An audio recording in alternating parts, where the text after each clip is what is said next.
ఈ నామినేషన్ కార్యక్రమంలో పాలు పంచుకోవడానికి ఇక్కడికి వచ్చిండ్రో మీ ఉత్సాహం చూస్తూ ఉంటే లంకాల దీపక్ రెడ్డి గారి గెలుపుని ఆ లంకలు ఉన్న రాక్షసులు కూడా ఆపలేరని చెప్పి ఈ సందర్భంగా తెలియజేస్తా ఉన్నా. రాముడికి రావణుడికి జరిగిన యుద్ధంలో ధర్మం రాముని వైపే ఉంది కాబట్టి లంకలో ఉన్న రావణాసురుడు రాక్షసులు ఎంత బలవంతులైనా జయం ధర్మం వైపే నిలబడింది.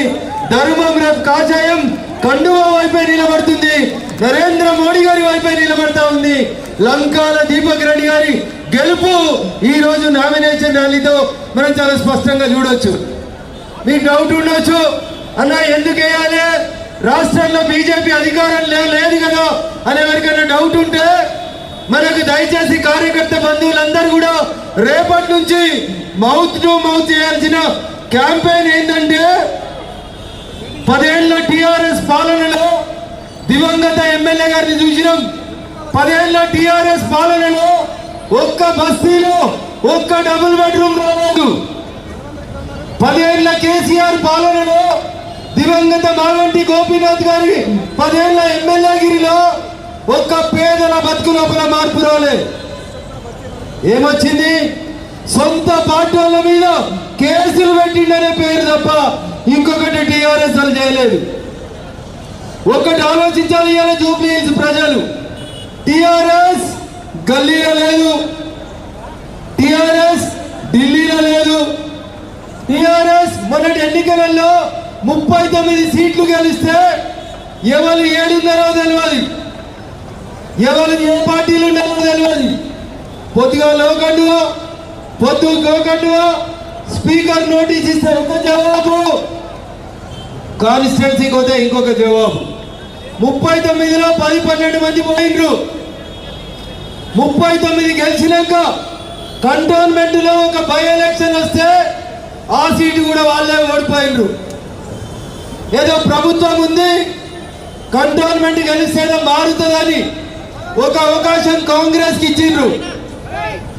22 నెలల కాంగ్రెస్ పాలనలో జూబ్లీ హిల్స్ లో లేదా రాయమత్ నగర్ లో బోరబండలో లేకపోతే షేక్పేటలో ఒక్క ఇందిరా మిల్లు వచ్చిందేమో ఓటేసే కంటే ముందు మా అక్క చెల్లెళ్ళు ఒకసారి ఆలోచించుకోవాలి. వచ్చిందా వకీళ్ళన్నా 2,500 పింఛన్ 4,000కు పెరుగుతుంది అన్నారు. పెరిగిందామా మీ పింఛన్? మళ్ళీ ఒకసారి చెయ్యి కేస్తే అది భస్మాసురాస్త్రం, మొండి చెయ్యి మిమ్మల్ని కాల్ చేస్తుంది. కాబట్టి దయచేసి ఒకసారి ఓటేసే కంటే ముందు ఆలోచించాలి. 22 నెలల కాంగ్రెస్ పాలనలో ఇచ్చిన ప్రతి హామీకి ప్రజలను మోసగించి ప్రజలను నష్టపరిచి ఇబ్బందులు పెట్టింది తప్ప కాంగ్రెస్ ఏ రోజు ప్రజల సంక్షేమం కోసం పనిచేయలేదు. బీసీ బిల్లునే ముచ్చడేపీరు. బీసీ మంత్రి మొన్ననే మాట్లాడిరు, వాళ్ళ కుటుంబ సభ్యులు ఏం మాట్లాడిరో మీరు చూసిరు.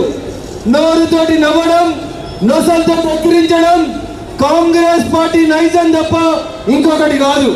అందుకని దయచేసి 10 ఏళ్ల టిఆర్ఎస్ పాలన 22 నెలల కాంగ్రెస్ పాలన చూసినాక ఈ సీటు భారతీయ జనతా పార్టీని గెలిపిస్తే ఒక్కరున్నా, ఇద్దరమున్నా, ముగ్గురమున్నా రేపు 10 మంది అయినా ప్రజల పక్షాన నిలబడే పార్టీ భారతీయ జనతా పార్టీ తప్ప ఇంకొకరు కాదు. కాబట్టి దయచేసి ఈ నవంబర్ 11న జరిగే ఎన్నికల్లో లంకాల దీపక్ రెడ్డి గారిని కమలం గుర్తు మీద ఓటేసి గెలిపించాలని మీ అందరినీ కూడా సవినయంగా వేడుకుంటూ అవకాశం ఇచ్చినటువంటి వేదికకు కృతజ్ఞతలు తెలియజేస్తూ సెలవు తీసుకుంటా ఉన్నాను. కమలం గుర్తుకే నరేంద్ర మోడీ గారి నాయకత్వం. చింతల గారు మీదికి రండి ఒకసారి. చింతల రామచంద్ర గారు మాజీ శాసనసభ్యులు. ఇప్పుడు కృష్ణ యాదవ్ గారు మాజీ మంత్రివర్యులు మాట్లాడవలసిందిగా కోరుతా ఉన్నాను.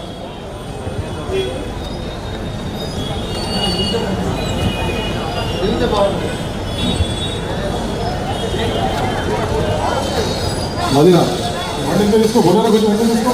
మదినా కొంచెం పోలేరండి.